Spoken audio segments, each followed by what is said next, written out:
Good afternoon and welcome.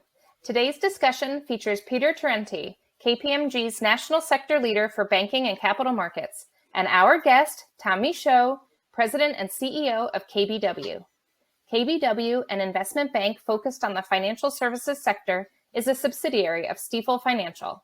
KBW's highly regarded bank research team has the broadest coverage of the banking industry on Wall Street, covering not only the nation's largest banks, but most of the leading regional banks as well. And now for our presentation.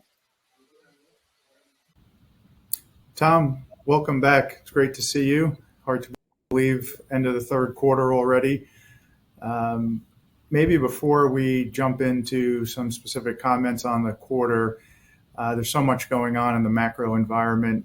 Bank earnings have been increasing, yet stock valuations have gone down for the regionals. What do you attribute that to? Well, Peter, first of all, it's great to be with you, and thank you again for having me on. It's very interesting because it's almost like it's two worlds.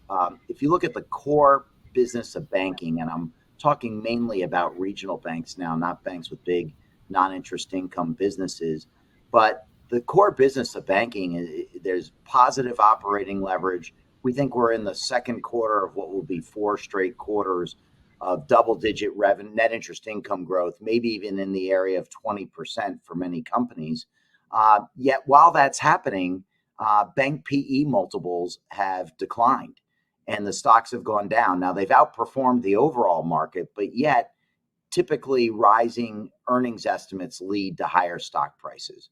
So I think really what the big concerns are is investors are nervous about the earnings and the outlook. And I would say it's on a couple of fronts. They're nervous about credit. They're nervous about the economy.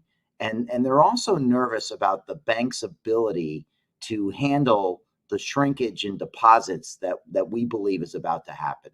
We believe that there's roughly $3 trillion of excess deposits that's in the banking industry today due to the surge in deposits, due to the fiscal and monetary policy during COVID.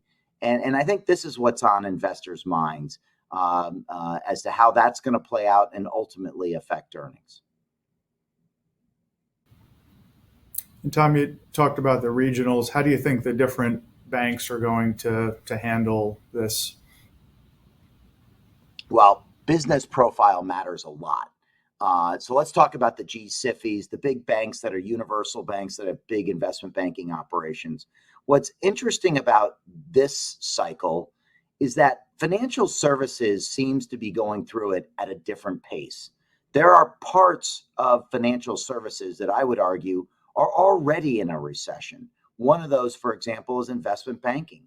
There's been very little equity capital issuance done on Wall Street. It really started in January, so we're pretty deep into the market operating well below traditional levels of new issue. Also, the mortgage business, for example, with rates moving like they have, it feels like that business is in a recession and in a bear market at the moment. So what really is playing out is the more non-interest income you have, and if you have a big asset management business, certainly market values haven't been providing much market lift to your business. So really your business profile matters, and the biggest banks tend to have more non-interest income. So hence they're actually challenged the most. I mean, one example is we look at Bank of America, where our analyst thinks that net interest income's likely to grow at 20%, yet overall revenues are more likely to grow in that 4% range because of the decline in non-interest revenues for the company. So business mix matters a lot. Tom, we did a recent CEO survey of bank executives, and credit was the number one risk that they pointed out over the next year or so. Maybe if we just get your perspective on credit, do you think the third quarter is the quarter where we see issues start to rise? Well, first of all, we do not think the third quarter is going to be where credit is the story. Net charge-offs have been operating at about a third of where they were even pre-global financial crisis. So really the surprising thing about credit won't be that when it goes up, it's just going to be surprising with how long it's been near zero, in my opinion. But we don't hear anything in the industry or see anything that leads us to believe that broadly we're going to see credit and that's going to be the story of the third quarter, even though we think that lower quality consumer lending like subprime lending is likely to come into focus. We do expect as the economy slows that we are putting into our models higher provisions and credit costs as we go into 2023. So we do expect credit to start to look a little bit more like a prior cycle in the coming months. But I'll tell you, Peter, we think the number one topic for investors is going to be what's happening on the deposit side of the business. I mentioned this earlier. There's going to be deposit shrinkage in FDIC insured banks as we go forward. It's going to happen over time. JP Morgan recently said publicly that they could see $400 billion of excess deposits coming out of their bank as this shrinkage happens. That alone would be the 10th largest bank in America if that is in fact what happens. So I think it's managing this deposit mix and what's happening with deposit costs, absolute levels of deposits. That's going to be on investors' minds. And I also think investors are going to be keeping an eye on what's happening to bond portfolio marks. That's been putting a lot of pressure on some of the tangible common equity ratios in the industry, and that's going to be an important topic as well. Tom, in the second quarter, we saw good loan growth. How do you think that plays out as the third quarter's wrapping up? Well, that's been one of the surprises of this cycle is that normally when the economy's slowing, you're not getting faster loan growth. But in the prior quarter, we had mid-double-digit loan growth for many of the banks, something like 15%-ish. It's been running at about half that. And what we're hearing from the management teams is that it's slowing. But I think part of it is there was a hangover from the COVID period when there was no loan growth and you had the federal government stepping in. You also had for the big corporate businesses, you had utilization rates drop to low levels. You're seeing a normalization of utilization rates. You're seeing a little bit of catch up from the period during COVID, and that's been driving a lot of the growth. So we are seeing a slowdown from the prior quarter, even though it's still probably operating higher than where you would think in a typical slowing economy. Tom, one of the topics we've talked about previously on these sessions is Fintech. And just given the current environment, what are you seeing with Fintech valuations and partnerships with banks? Well, one thing that's interesting is that there was a surge of usage of digital engagement during COVID. And I've seen one study where the industry, e-commerce had 5 years of digital engagement increase in 3 months. So the rate of digital engagement skyrocketed during COVID. It's backed off since, even though if you look at the trend line, we're still about a year ahead on e-commerce. So the economy did take a permanent step forward, we think, in digital engagement. And I say that because it's here to stay. And my firm works a lot with bank management teams around Fintech adoption and direction. And I don't think there's been an iota of reduction in management's interest of staying on top of Fintech developments, in particular on the commercial banking side, because the digital revolution had a lot to do with a lot of the commoditization of a lot of retail banking products. I think that commercial banks, especially middle market commercial banks, are working very hard to make sure that they don't get disrupted by anything on the digital front. And I think they're paying a lot of attention to it.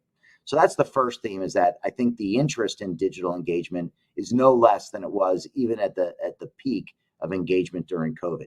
The second thing is the whole cost of capital dynamic has changed. Growth stocks and Fintech in particular had enormous valuations, and the cost of capital for a lot of those competitors was a lot lower than what it would be for the banking industry. As time has moved on from the depths of the pandemic, and the peak in growth stock valuations, that's reversed itself to a large degree. And so I think the access to capital, the valuation of capital is changing the dynamic. I think there's more encouragement for more JV work with the banking industry. And I think that the threat of this universe as standalone disruptors has ebbed a little bit because of the capitalization of their companies and the cost of capital. So I think that dynamic has changed a little bit, even though there are going to be many very successful Fintech companies. But I think the access to capital to grow their businesses has gotten a little bit tougher. And so I think that's changed the dynamic a little bit. Maybe turning to the regulatory landscape, maybe particularly around your thoughts on M&A, obviously some deals still pending, and maybe renewed focus by the regulators on capital and liquidity, and just maybe some thoughts around that. Sure. So I think with regards to M&A, it's been taking longer to get bank mergers approved. There are numerous deals that have been pending for a year since their announcement. And the market has been wondering why. But we've seen some approvals recently, which I think is a good sign. There were two regional banks to create Stellar Bank in Texas that came together. It was positive to see that deal received approval. So there's a sense that hopefully the logjam is beginning to break. I think what's been happening is the new group of leaders of the regulatory agencies in Washington have been thinking about the merger process, possibly with regards to other attributes of regulation. I know the press has spoken about possibly introducing total loss absorbing capital requirements down into the more of the regional banking industry below the global SIFIs. So there's been a little bit of a regulatory shift. I know the president put out an executive order last July encouraging this review of M&A policy. I think it slowed things down, and we've been seeing it in terms of announcements, much fewer announcements. Now, that's also shouldn't be surprising, because usually when you have highly volatile stocks and concern about the economy, that's usually a period of time where it slows naturally. But one thing that has happened for my entire career over the last 37 years is consolidation's a constant, and it ebbs and flows. We're right now in a down cycle, but I would fully expect that when things settle down that you would see it. And that's because a lot of the primary drivers along scale, for example, have been working. Right now, if you look at the banking industry for banks, small banks right on up to trillion-dollar banks, it's pretty linear in terms of the valuation on a price to tangible book basis. And what you'll see is the bigger banks, on average, are more highly valued. Now, there are examples in either direction for each asset size, but scale seems to be working. And so I think for that reason, you're likely to see a return to consolidation. Maybe turn our focus to Europe. We all following what's going on in Europe and the macro environment. Maybe your thoughts outside the U.S. Sure. So there was a period of time not too long ago where there was a sense that the outlook for European banks was really improving. And it was because Europe, as you know, had a very dedicated negative interest rate policy. And it really did damage to bank income statements and profitability. And it was very difficult for those banks, the big banks, to earn their cost of capital, for example. And there was a view that as the policy was changing and we were seeing rate increases, because not so much because at that time the fight was against inflation, it was because at that time we could return to something normal because we had gotten far enough away from the depths of the recession that we get back to something that's a little bit more typical. Well, lo and behold, as that process was unfolding, then we get this inflation period. And now the policies changed to the point where there's concern about the economy, which has got those stocks to roll over again. But the banking industry in Europe really hasn't returned to a core level of profitability, really since the global financial crisis. We thought it was likely to happen and play out. And then more recently, the war in Ukraine, combined with the global economic slowdown, combined with the real spike in rates here that's threatening the economic growth there, that's really been another whammy on that industry. So I think they've taken a step back in terms of profitability. So there's a lot of pressure, I would say, in the European banking scene. So maybe refocusing back to the U.S. With inflation that you touched on and the Fed raising rates, there's this notion of a quick pivot that some are talking about. Maybe KBW's views on a quick pivot and what that might mean as we go into end of this year and into 23. Yeah, so we typically, for our earnings models, take something very close to consensus from the Fed funds futures market. So that's our corporate KBW view. My personal view is I think the Fed is very serious about defeating inflation. And everything that I've been reading, including reports that I've been reading about from the Fed themselves, where the Fed staff has gone back and studied history and said that the Fed is most effective when they take a strong directional course rather than ebbing and flowing their own policy, which would be what a pivot might be. I would not sign up real quickly personally to the view that the Fed's going to be aggressively raising rates and think that it's so perfect in its view of the future that it could then start cutting rates again. I think it's more likely they're going to raise rates and then they're going to wait. So I'm not a quick pivoter in terms of my outlook for what's going to happen. And I also think that what's really important is that the market get a feel for when this very strong tightening cycle starts to slow down in terms of the rate increases. So right now, Fed fund futures are looking for a 440-ish peak Fed funds rate this cycle. At some point, the market's going to think the Fed's done most of its job, and it's going to be very important to see what happens in the economy and in markets at that point, because I think that's an important catalyst. Tom, we're also about a month out from the midterm elections. Any views you might want to share on just how that could play out and what it may mean for the industry one way or the other? Sure.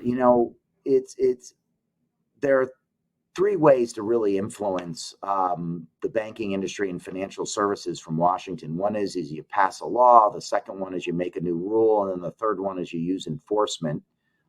Enforcement is not as permanent because when you have new leaders of these agencies, those leading those agencies can change some of the degree of enforcement. So right now we're seeing a heavy enforcement, I believe, moment. We talked earlier about the M&A policy, for example. I'd kind of put that under the umbrella.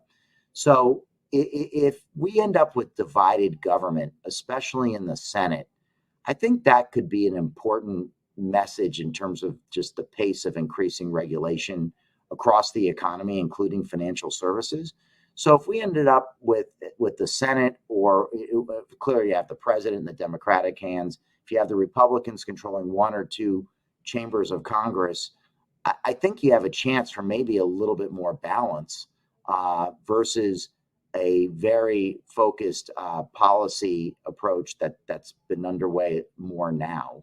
And I think that could have implications. Tom, we've covered a lot of ground. Maybe in conclusion, with third quarter earnings kicking off next week, what do you think the industry participants should be looking for? I think the key questions are going to be around deposits, what's happening to the mix of deposits, competition for deposits. I think that's going to be a top story. I think bond market marks and what it's doing to the capital ratios of the industry is going to be the second biggest story. And credit, of course, will be the third biggest, not because it's the third most important, but I think there's such a general consensus that it's going to be okay, that the market is not as focused on it. Credit may emerge in the fourth or first or second quarter that's coming up as a more important issue then. But for now, I think it's deposits and it's capital ratios off of the bond market marks that's going to be at the top of mind. And then for the biggest banks, of course, wanting to know when some of these businesses that are in the non-interest income category come alive again. There'll be a question about timing around that. Tom, thanks again for joining and sharing your views with the listeners. Really appreciate you sharing not just the quarterly outlook, but your views on the industry in general. Peter, thank you. Great to be with you. Yep. Look forward to picking it up in the new year and getting your outlook on 2023. Be well.